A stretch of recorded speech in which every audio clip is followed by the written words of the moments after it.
Décidément, c'est une année difficile pour le littoral de la Côte d'Opale et ses digues, à la fois ouvrage de défense contre la mer et promenade pour les habitants et les touristes.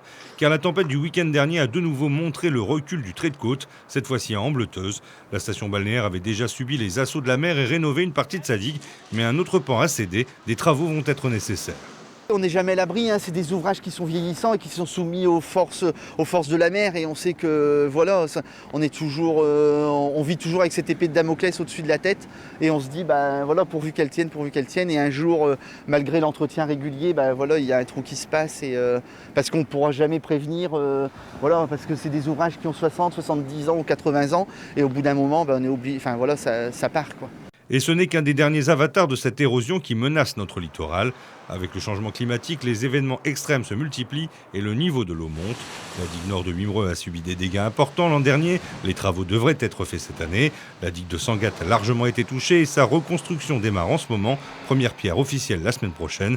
Le mur de l'Atlantique de Merlimont s'est lui aussi effondré il y a quelques semaines, sans compter le bois de sapin Grosflier, les plages de Zuidcote-le-Frincook dont les digues centenaires sont réapparues ce week-end, ou la baie de 800 dont le réassemblement pourrait être un échec. Qu'on le veuille ou non, le trait de côte de notre littoral recule et change, et ça ne fait que commencer.